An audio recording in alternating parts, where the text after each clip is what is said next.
You're listening to the Business Wealth Impact Podcast, your source for empowering information and cutting-edge ideas from the world's top minds. I'm your host, Jeanne Amlour, founder of seven-figure coaching company, Jeanne Amlour International. Join me on a journey to unleash your potential and create your highest success. Welcome to Business Wealth Impact. Hello, and welcome to another wonderful episode of Business Wealth Impact. We have Dr. Terri Levine on today. Terri is the founder of Heart-repreneur and is a business and marketing expert. She assists business owners worldwide to design the life they love and to build their soul-based business by design, not by default. She has more than 40 years of business experience, encompassing work with more than 7,000 business owners and entrepreneurs in a variety of industries. She's also the best-selling author of dozens of titles, has her own radio and TV show, and is also a keynote speaker. Welcome, Terri. Thank you. Good to be here. Great to have you. Okay, let's dig right in. Terri, you told me that you have had 8 businesses that have made 8 multi-million-dollar businesses. What I want to unpack here, because I thought this would be a good premise here on the show, how did you do that? Let's tell our listeners how one has 8 multi-million-dollar businesses. Okay. So the very first thing is to find a niche that is profitable. It's not just, I have a passion for X. Who needs this? And is that something that people are willing to invest in? So the first step, regardless of what type of business it is, make sure it is a niche that is profitable and that truly needs what you're offering. Does that make sense so far? Mm-hmm. Okay. Second, and most people don't do this, you want to devise a life plan and then a business plan. I find many people come to me, they have a business plan. I'm like, where's your life plan? Well, I don't have one. Your business needs to fit into your life. So when you have a life plan, you'll know where you want to work, how you want to work, who you want to work with, how that fits into your life. And so you need to also have that in mind before you even start marketing your business. Okay, very important point. Extremely Yes. important point. Because then you're building a business that won't even work with your life. And then it's like, what now? Right? Exactly. So exactly. That's a very valid point. Yeah. Speak to that for a minute. I work with clients who not only want to have a great business, they want to have a great life, right? And many of them are having a great business, sacrificing their life, kind of living their life by default. And instead, to build $1 million business, really build any business, you want to back up and you want to say, let me design my perfect life and then a business that fits into it. And funnily enough, I did that without consciously saying to myself, I want to. I just did it because Awesome. I had my kids and I thought, well, okay, what kind of a business do I create that's going to fit in with how I want to look after my kids and how we want to go on vacation and what kind of freedom we want. So I did that naturally. Proud of myself. Yes. And you were asking yourself what I call the self-coaching questions Yes. that helped you design that business. Exactly. Beautiful. Beautiful. Okay. Beautiful. I did something right. I did a lot right, but that was the first thing I did. Yes, right. you did. Now, next. The next thing, and this is super important, is to build a brand. And I'm going to say something a bit controversial because I typically do. You are not the brand. By the way, if you want evidence of why that doesn't work, look at Tony Robbins, who's been trying to sell his company for over 20 years. It's very difficult to sell anything when the whole thing is you, right? So you want to build a strong brand, and that's every asset from a tagline, a brand story. It's not just a logo, to something that differentiates your business from everybody else in your industry.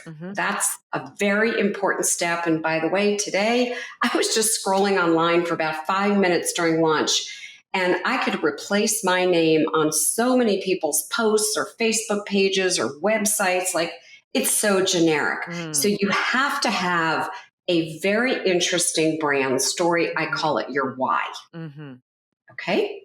The next piece is that we focus on customer or client value. And, I wear this little bracelet that says serve and create. And every day I wear this bracelet, serve and create, that reminds me to show up and create value for my audience. And at the end of the day, I turn it over and it's got a check mark on it. Mhm. So instead of going, how can I get a client? Let me hunt for clients. Mm. I literally just show up and Mhm. say, oh, what can I do today to create value? Again, these 8 multi-million dollar businesses have been in all different kinds of industries. So it doesn't matter if you're selling a widget, if you're selling a piece of art, if you're selling books, consulting, doesn't really matter. Mm. Prioritize adding value to your prospects and your customers every single day. Mhm. Okay. Next, nowadays, we couldn't do this in my first business where there was no internet, and Mhm. in my second and third, barely internet. However, since we have these great pieces of technology, leverage digital marketing. Mhm. So, in my last few businesses, when digital marketing has been there, we're using websites, we're using social media, we're using communities, we're engaging, we're giving things away. Mhm. The next is to network and collaborate with others. I always say this. Mhm. You are not a little island unto yourself. Here's my brand, and I'm just sitting here. It's no. Let me see who I can cooperate with, who else I can lift up along my journey. Let me Mhm. have a network of people that I really dig, that I'm aligned with, so that I can share their value and they can share my value with their audience. I Mhm. have never, in any of these 8 businesses, had to hunt for clients or prospects or customers because I have done networking with people and we have been able to share. Mm. It's really important. The other piece that I have to mention, and this is what another thing I see people not doing, is monitor your business and adapt as needed. So, for example, I first started, my first business was a speech language pathology clinic. I was a speech language pathologist. Mhm. And very quickly, I saw that I had to adapt. Mhm. So, we added occupational therapy and we added physical therapy instead of just coming to our clinic. We went and got contracts with daycare centers, nursing homes, hospitals, assisted living facilities. And it's the same thing regardless of your business. Monitor all the time and adapt. You don't keep your business the same Mhm. forever. I also recommend, and again, when I first started, there wasn't online, and thank goodness there is now, some type of paid ads. And I'm not talking about spending thousands a month. Mhm. However, paid advertising can help you reach even more of your target audience when you're not showing up going, click here, buy this, Mhm. and you're not really being pushy. And instead, you're just reaching your potential customers with value. Mhm. With value, the ad needs to be of value and not trying to sell them something. In Okay, my, I have a question. Are you running ads for this particular coaching business you're doing now? I have not needed to. Okay. Because, Okay. running ads for coaching doesn't work that well anymore unless it's It does for us. We run ads as a social media agency for our clients, right. and I can show you. I actually have graphs of But this. it's as you said, it's not click here, it's just the value It's part. just value. So To what get them happens? into your world to then nurture them. That's exactly Yes. right. What happens is you're going to bring new people in Yes. who can get value from you. They're in your niche, potentially can Yes. get to know, like, and trust you. Bring them into your community if you have one. Yes. So I'm really glad you brought up that point. I really want people to breathe this in. This is not about go click here, go join my class, go Yes. download this. You got it. Yeah, no, I know that about ads. I know a lot about ads, and they're really working better if you have the budget to run ads to bring them into your world to then nurture them. But if you don't have a system of nurturing them, then they're just in there and they're not being nurtured. So what was the point? Right? And that's what I see a lot of people doing because I've clicked on Yes, people's ads me like too. everyone, right? And it's like, okay, well, you want me to buy this widget? I don't know a thing Mm, about you. I don't know who you are. I haven't read reviews about your company. You've given mhm, me no value. And mm, so even if I subscribe to get your lead magnet, I'm being very mhm, transparent. I'm unsubscribing as quickly as I can, right? mhm, Because there's no value. mm, And so it's changing how we think. mhm, Let me go through a few things. In my first business, speech pathology clinic, I had to use ads in newspapers, magazines, and even on television and radio. mhm, I sent out flyers, letters, postcards, right? Then as mm, we progress, and so let's look at the business I'm in now. So I've been in this business about 30 something years. In the very beginning, and when I mhm, started, there wasn't a lot of email, there weren't webcams, there Mm, wasn't social media, right? So what did we have to use? We used as much email as we could, which was very little back then. We mhm, still used postcards and we still used letters. I mhm, got 30 clients in my first 30 days. When people go, how'd you do that? I used a mhm. thing called a telephone. And I simply called people and said, hey, here's what I'm doing. I'm so excited. You have a few minutes. I'd Yeah, love to share. Very yeah. simple. No, I did that too. Good. Postcards, calling. Right. Right. Mhm, And nowadays, when people say to me, what would you do, Terri, if you were starting your business today? I would start a community. I mhm, would post value and content every day for my community. mhm. I'd give free Yes, trainings. I'd give yes. away tons of freebies, value, value, value, value, value. And I would let what happens, which is what I call reverse marketing in all 8 of these businesses, common denominator. People raise their hands and Mhm, they say, I think I'd like more information, or how do I get to work mm, with you? Very mhm. simple. So I'm not, Yes. in all these businesses, I'm not selling anyone. I'm Mhm, not overcoming objections. I'm not mhm, closing. I'm not mhm, pitching. I'm not mhm. DMing people all over the place like, hey, so Mhm, glad we're connected. Let's get a virtual coffee going, right? Which basically mm, tells me you have no business. You have time to be chatting with everyone in the world. And so mm, these are the basic ways that I built all 8 businesses. And I've done this for client family members and that I would still do it today. mm. Awesome. Okay. Are those all the steps? Yeah, the only thing that I'll add is before you post anything on social media or before you send an email, sit back. I was just teaching this to my clients this morning and ask yourself a question. Is this about me and my ego? Oh, my book's a bestseller. No one Mhm. cares. Or No it one is, cares. right. Or is it something to create value? Hey, if you're an aspiring author who might want a bestseller, let me know. Okay. Mhm. Totally different. One is focused on you, the Yes. other is I'm great. So Mhm, before you post anything, really ask yourself, is this creating value for another person? And if it isn't, don't post it. I'll say this, emailing less, in my experience, I know some people email every day, and posting less, in my experience. One high value something a mhm, day on social media is going to actually boost you up in the algorithm.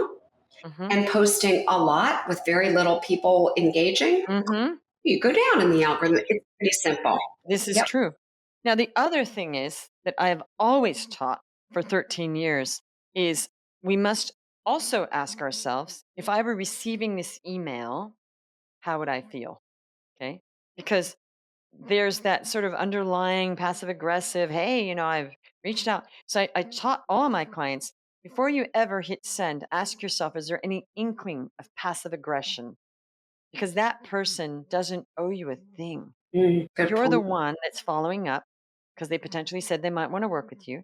They don't owe you anything because there was a lot of like underlying anger, like, some Mhm. emails. And when you release that, people feel there's no pressure. There's no passive, oh, I didn't hear from you. And I mean, whenever I got an email, oh, I've reached out 3 times. Why didn't I hear from you? I would just delete them unceremoniously because Mhm. we get a lot of flack from family, friends, spouses, boyfriends, girlfriends, kids. We don't need that from people that aren't, like that's my theory is how would you feel receiving that email? Nobody Yes. does that. They're just like spamming. Yes. And it's the same with DMs. I always say to people, I don't do DMs. Stand in the other person's shoes, in their Hmm. heart, their mind, their experience. Yes. I deleted, I don't even know, I blocked like 10 people this morning. Hey, Terri, I Hmm. see you're a new coach like me. Okay, Hmm. 30 years, I'm not a new coach. I'm actually a business consultant. Therefore, Yes. you don't know a thing about me. Well, actually, it wasn't them. It was their VA in the Yeah, Philippines that just sending the same one over and over. probably. Or one of their ridiculous chatbots, AI. Yes. Yeah. Yes. So instantly, I'm out. Like I'm Yeah. just out.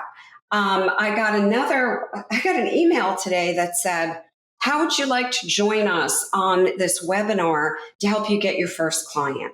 So again, I'm just blocking and deleting. And Yeah. They don't know who you are. so the most important thing we could do is stand in a prospect's mind and heart and say, I love your question. How would I feel if I were receiving this?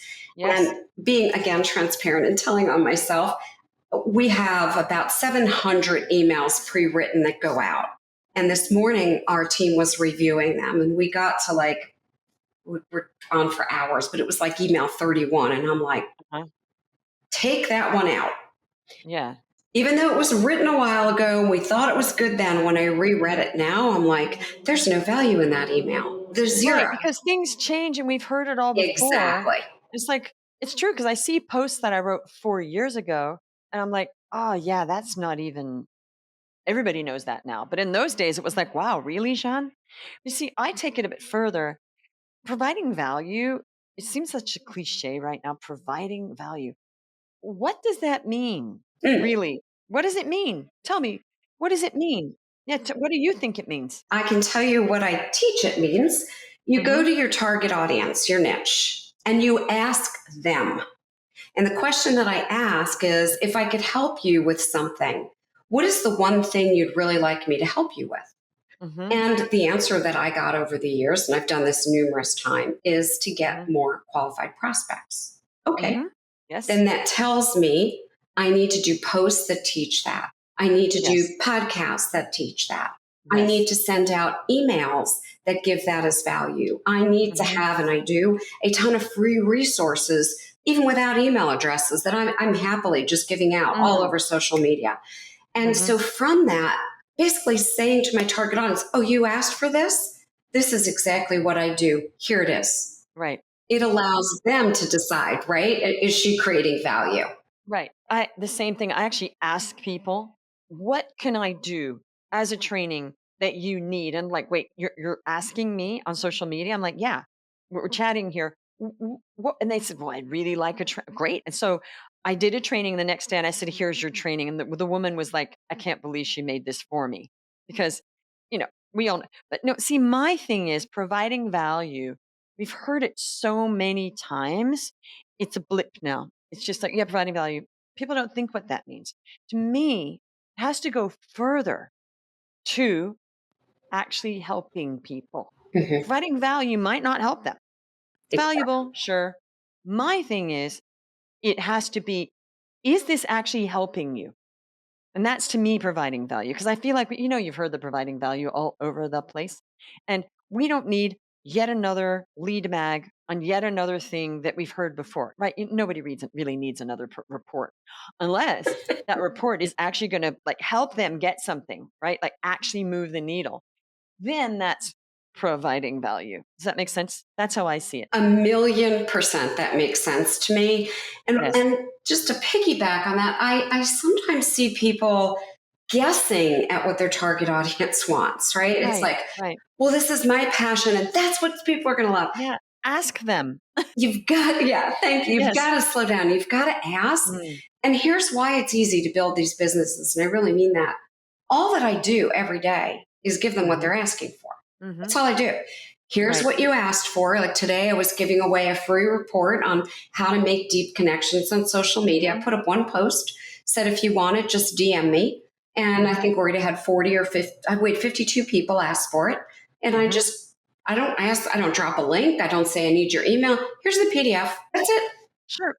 Yeah, I've done that millions of times. Yeah. I have a question for you. Mhm. I get this question a lot because, we all have wonderful clients. Most of them are amazing. They are. However, I get a lot of people who sort of like think they can't ask it because it's like a taboo question. How do you deal with clients that aren't great clients? Okay. Unless you've just had all great clients in your career. I'm guessing you've had some that aren't, right? She's Yes. laughing. I love it. So, just in my coaching and consulting, we've had over 7,000. We're getting close to 7,500. And Okay. I've had two mistakes. And they're not hmm little, they were big mistakes. I'm being Okay. very honest. Let me tell you why it's only two and how we avoid it now. Okay. Number one, now we have an application form and an interview. hmm Okay. hmm If we on that application or interview don't feel like you're going to do the work, you're going to implement, you're Mm, aligned, you're excited, we're not interested in taking your money. We're going to save you mhm. your money because you're wasting it. Right, I agree. The two mistakes that I had, Mhm. one of them, you ever have that gut feeling like, not sure? If they're Yeah, but they breathing say and they're they've gonna got a do the credit work. card. Yeah. And they say, "I'm definitely gonna do the work," and you're like, "Okay, I believe you." Yeah. And then what happened? Yeah. So the first one I had kind of a not sure. And that was my mistake. And Mm, within, I don't even think it was a month, I simply said, you know what? I don't think you're a good fit. I'm refunding all mm, your money. I'm really sorry. The mhm, second one started out, first couple of months, really seemed gung ho, and mhm. then would show up on our community Zooms. Yeah, And I yeah. noticed it one time and I thought, well, everyone can have an off day, right? And then I Mhm, noticed it a second time. On mm, the second time, I reached out and we decided to part ways. I said, I'd be happy to refund you, let you go. I went back and reread the application mhm, and I also re listened to the interview because we'd saved it. And mm. it was my fault. There were red flags, red flag. I've been in All 10 over. other coaching programs. I've dropped out Mm, all the time. Like, oh my gosh. yeah, it was right. You know what? You probably just wanted to help her, right? So, Exactly. I'm fascinated. You'd have are these 7,500 one-on-one clients? No, no, no. I haven't Or done one on one in 28 no, so years. it's group. No, I So only do group and work. somebody's interviewing them for the groups. These are large groups then if it's 7,500 No, it people. really isn't because it's over 30 years, right? That's number one. So Yes. sometimes I have 100 people in a group and sometimes it's Got 80. it. And then one of the things I always tell people to remember is less than a third show up on each Zoom, Of course. right? But I'm saying over time, 7,500 people have Yeah. been on Zooms with you. Yeah. Amazing. Yeah. So Yeah. I've done smaller programs, for example, Mhm, inexpensive programs. mhm. And I have had 3,500 people at a time in those programs. That is a program more where I'm teaching and training. There's not a lot of Q&A, not a lot of Yes. coaching So and you feedback. wouldn't really know if they're doing the work or not because you're not seeing what they're doing. I get it. Well, I do know because they'd still be in a Slack channel or a Facebook group uploading their homework. You wouldn't see them physically sulking or it would just be they're not doing the work, but you don't really know. They Correct. could The only hide. way that I do know is they do submit their homework. Sure. Okay. And I'm sure there's been a lot of people that didn't submit their homework. Oh, Am I you got correct? that right. Yeah, you got that right. Yeah. So it was two bad mistakes of you seeing it, but there are probably a lot of other people that probably didn't do the work, right? In life, right, there's tons of people who implement and Yeah. tons that don't. Yeah. So Yeah. we just bring them on now Yeah. um, in these programs and tell them it's your responsibility to do the work. Yeah. So I was shocked that of 7,500 people that turned up, only two. That's an amazing number. And that's only because I made mistakes in my earlier businesses, right? Right. Right. If you Yeah. go back and you look at even my first company, my speech language pathology, I had Mhm. a couple of patients that I couldn't help. And I had to finally Right. say, I shouldn't have taken it. Right. Right. In my art business, I had a few really, I don't even know how to say it, just negative, really negative people Wow. as customers. And I had met them before they became a customer and they were showing me every sign. Right. So Mm. it's been a learning in my other businesses to get much more clarity. And so I've done much better in this business. Well, I mean, no blame. Let's face it, human beings, Sure. we don't see stuff. We're just seeing the filter of what we want to see, Right. or we're missing it. That's with all relationships. Let's face it, 50% of people that get married the first time get divorced. So clearly, human beings are missing stuff, right? Because it's not always happening after the fact, right? Exactly. And then 75% of second marriages end in divorce. I don't know if you know it's the worst the second Yes, time round. Somehow people think I've been it through it once, it's going to all work out, but yet it doesn't because they haven't fixed something, right? exactly. Right within themselves, both people.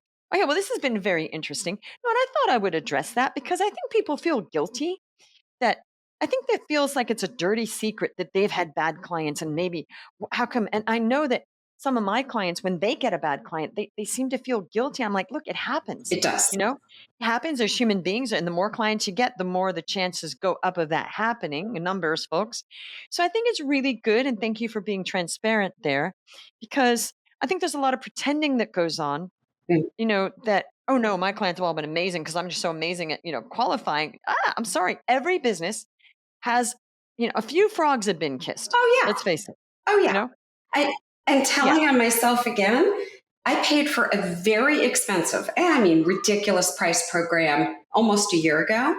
Mhm. I was a horrible client. And I took Oh, myself out of the program. I didn't even ask for a refund because I'm like, I shouldn't have put myself in the wasn't a program. fit.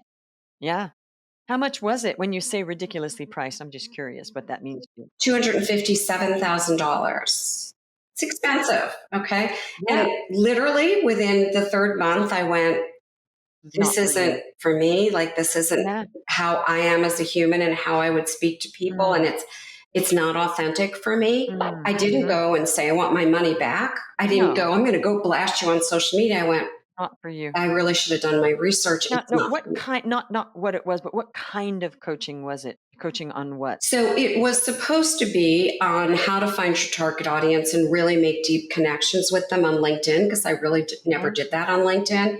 And Yes. what it ended up being is, here's a bunch of bots and automation, and here's the Oh my crap that you're going gosh. to say to people. I'm like, Wow. oh, I don't DM people. I don't do that. And then when I went and I really looked at the website and I Mm. re-listened to the video and downloaded the PDF, I'm like, it's right in there about DMing, Terry. That is quite a hefty Tell me price about tag it. Yeah, for that, it's you know? ridiculous, really. It is. Wow. Should've come to me. I know now. I know That's one of the now. things we do coach on, and I love what you talk about because I call it heart-to-heart communication myself, and I Yes. call it heart-based sales, Yes. and I don't call it closing. No, I love we it. sign on because it's a beginning, it's not a close, it's a Exactly. well, we call it welcoming a client. Hmm. So, yeah, no, that's I'm shocked that they charge that much for that kind of coaching. But we all make mistakes. But I've definitely paid for very high end coaching programs as well that were definitely not a fit like you. I did not get a refund, but I would have liked one, Okay, well, awesome. Is there anything, thank you for sharing all that and being really transparent because I think it's really important. Again, you've had all these success, but then, you make mistakes too. And I think that's also a lot of people go, oh my gosh, I paid for this coaching program. I'm such an idiot. And you just admitted that you paid for a large program and it wasn't a fit. You're Yeah. human.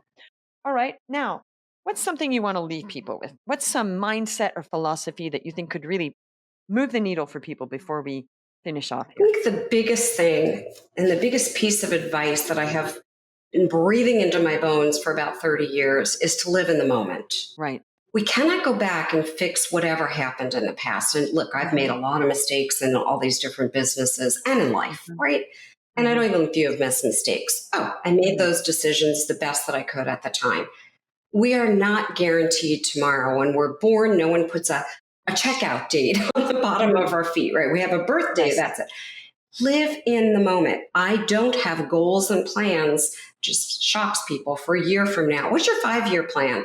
I can tell you my 1 day plan to impact as Mhm, many people as I can tomorrow. mhm, And mhm, for me, the living in the moment has allowed me to design a life of tremendous freedom and a business of tremendous freedom, serving as many people as I can.